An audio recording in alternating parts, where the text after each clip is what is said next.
18ویں ترمیم کی بات کی جاتی ہے کہ 18ویں ترمیم کو تبدیل کرنا ضروری ہے، ملک میں اصلاحات ضروری ہیں۔ حقیقت میں یہ پاکستان کے عوام خصوصاً صوبوں کے حقوق اور ترقی کا ایک تاریخی سنگ میل ہے اگر یہ پوری طریقے سے امپلیمنٹ ہو جائے۔ تو پاکستان پیپلز پارٹی کے چیئرمین بلاول بھٹو زرداری اس پر کیا کہتے ہیں؟ پاکستان پیپلز پارٹی کی اس آئینی ترمیم میں آپ کے پاکستان پیپلز پارٹی کے ملک بھر کے جیالوں کی کامیابی ہے۔ وہ یہ کہتے ہیں کہ 18ویں ترمیم نے صوبوں کو وسائل، اختیارات اور فیصلہ سازی کی طاقت دی، جس کے نتائج آج سندھ کے ہر شعبے میں نظر آتے ہیں۔ 18ویں ترمیم کی وجہ سے 200 سے زائد چھوٹے بڑے ڈیمز اور وائرز جو ہیں وہ تعمیر کی، جس سے 5 لاکھ ایکڑ سے زائد زمین سیراب ہوئی۔ تھر پارکر اور کوہستان جیسے جو علاقے وہاں بھی زراعت ہوئی۔ یہ وہ علاقے ہیں جہاں پر بالکل خوش سالی کا ماحول رہتا تھا، صحرائی علاقے تھے، پانی پہنچتا نہیں تھا، لیکن وہاں پر معاشی سرگرمیاں شروع ہو گئی، لوگوں کی معیشت بہتر ہو گئی، وہاں پر معاشی سرگرمیوں کو ایک نئی زندگی مل گئی۔ 2300 میل سے زائد نہروں کی لائننگ کی گئی، جس سے تقریباً 10% پانی کی بچت ہوئی، اور ٹیل اینڈ کے جو کسان تھے ان کو بھی پانی ملنا شروع ہو گیا جو پہلے ان کو نہیں ملا کرتا تھا۔ سکھر اور گڈو بیراج کی میں اگر بات کروں، یہ 2 بڑے بیراج ہیں جو سندھ کی زرعی معیشت کی ریڑھ کی ہڈی سمجھی جاتی ہے۔ 1 صدی پہلے یہ تعمیر ہوئے تھے اور 1 صدی بعد ان کی بحالی ہوئی ہے، اور بحالی کے نتیجے میں لاکھوں کسانوں اور کروڑوں شہریوں کو جو ہے اس سے فائدہ ہوا ہے، ان کا مستقبل اس سے محفوظ ہو رہا ہے۔ سندھ میں سڑکوں، خاص طور پہ کراچی کی جب بات کرتے ہیں تو اس پہ بڑا ریئیکشن آتا ہے، لیکن سڑکوں کے حوالے سے اگر ہم بات کریں تو سندھ نے اس میں بھی خاصا کام کیا ہے۔ کراچی سے لے کر ٹھٹا، بدین، میرپور خاص، سانگڑ، شہید بے نظیر آباد، خیرپور، لاڑکانہ، جدید شاہراہیں، ان کے جال بچھائے گئے۔ نہ صرف ان سڑکوں کے بننے کی وجہ سے سفر کا جو وقت ہے وہ کم ہوا، بلکہ کاروبار اور تجارت اور روزگار کے جو مواقع ہیں وہ بھی زیادہ پیدا ہوئے۔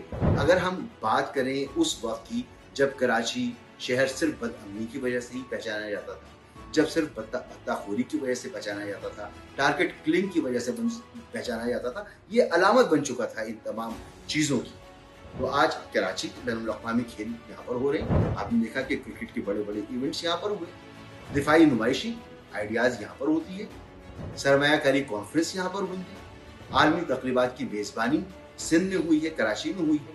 امن و امان کے جو مسائل ہیں وہ ختم ہوئے ہیں، ان میں بہتری آئی ہے، اور یہ ممکن نہیں ہے کہ اگر 18ویں ترمیم کے ساتھ ساتھ اچھی حکمرانی نہ ہو۔ صحت کے شعبے کی اگر میں بات کریں تو صحت کے شعبے میں جس میں سب سے بڑا کام NICVD کا ہے۔ NICVD پورے سندھ میں، نہ صرف سندھ بلکہ پورے پاکستان سے لوگ آتے ہیں، یہاں پر دل کی ہر طرح کا علاج دل کا فری آف کاسٹ ہوتا ہے۔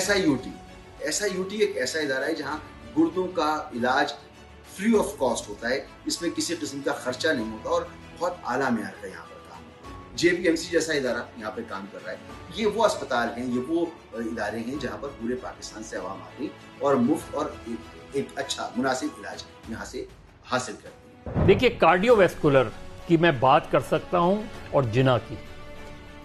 کارڈیو ویسکولر کی فیسلٹیز کے بارے میں آپ کو یہ بتاؤں کہ بہت امپرووڈ ہوئی ہیں۔ سب سے اچھا کام یہ کیا انہوں نے کہ شہر کے مختلف علاقوں میں موبائل یونٹس بنا دیے کہ آپ اگر اورنگی ٹاؤن سے آ رہے ہیں تو آپ کا قریب ترین موبائل یونٹ ہے، وہاں جا کے آپ فوری طور پہ اپنا چیک اپ کرا لیں۔ وہ چیک کر کے آپ کو یہ بتاتے ہیں کہ آپ کی اس وقت ہارٹ بیٹ کی کیا صورتحال ہے، آپ کو فوری طور پہ جو ہے کارڈیو ویسکولر شفٹ کرنا ہے یا وہیں علاج کر دیتے ہیں۔ ٹیکس اصلاحات کی اگر بات کریں تو سندھ ریونیو بورڈ آج پاکستان کا سب سے کامیاب صوبائی ریونیو ادارہ مانا جاتا ہے، جبکہ سندھ کا پبلک پرائیویٹ پارٹنرشپ کا جو طریقہ کار ہے، جس طرح سے وہ کام کرتے ہیں، اس کو ایشیا کے بہترین پروگراموں میں شمار کیا جا رہا ہے۔ اس میں بھی کوئی دوسری رائے نہیں ہے۔ پبلک پرائیویٹ پارٹنرشپ کیسے کر سکتا تھا صوبہ اگر 18ویں ترمیم موجود نہ ہوتی؟ گرین انرجی کی بات کروں تو اس میں سندھ نے سرمایہ کاروں کو خاصی سہولیات فراہم کی اور تقریباً 1250 میگا واٹ سے زائد گرین انرجی پیداوار کو ممکن بنایا ہے۔ آج ہم دیکھتے ہیں کہ شاہراہ بھٹو یہاں پر بنی ہے، پبلک پرائیویٹ پارٹنرشپ سے بنی ہے، پیپلز بس سروس ہے، الیکٹرک بسیں ہیں، پنک اسکوٹی پروگرام ہے، IT ٹاورز ہے، اسپیشل ٹیکنالوجی زونز ہیں، جدید انفراسٹرکچر کے منصوبے موجود ہیں۔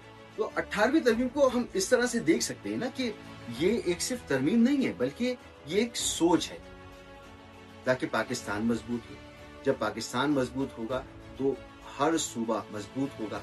ہر صوبہ مضبوط ہوگا تو ہر عوام، ہر عام آدمی جو ہے وہ بااختیار اور مضبوط ہوگا. تو اس ترمیم نے وفاق اور صوبوں کے درمیان جو اختیارات کا توازن تھا اسے بہتر بنایا ہے، جس کا نتیجہ یہ نکل رہا ہے کہ تعلیم، صحت، زراعت، مقامی حکومتیں اور سماجی بہبود جیسے اہم شعبے اب صوبائی سطح پر زیادہ مؤثر منصوبہ بندی اور عمل درآمد سے اب ممکن ہو سکتا ہے کہ وہ بہتر انداز سے چلائے جا سکیں. سندھ نے انہی اختیارات کو استعمال کیا اور عوامی فلاح و بہبود کے کئی منصوبے شروع کیے ہیں، اس سے کوئی انکار نہیں کر سکتا، جن کے ثمرات آج لاکھوں شہریوں تک پہنچ بھی رہے ہیں.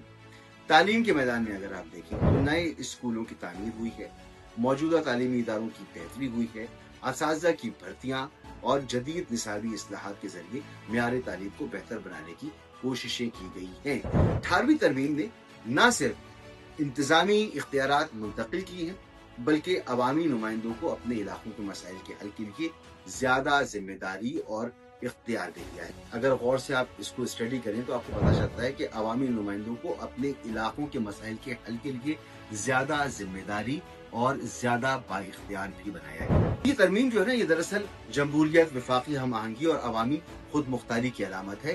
اس نے یہ ثابت کیا ہے کہ جب فیصلے مقامی سطح پر کیے جائیں تو ترقی کی رفتار تیز ہوتی ہے، عوامی مسائل کا بہتر ادراک ممکن ہوتا ہے اور ریاستی اداروں پر عوام کا اعتماد مضبوط ہو جاتا ہے. یہی پاکستان پیپلز پارٹی کا ویژن تھا، یہی شہید بینظیر بھٹو محترمہ کا خواب تھا اور یہی بلاول بھٹو کا عزم بھی ہے. تو مجھے اس میں کوئی شبہ محسوس نہیں ہوتا.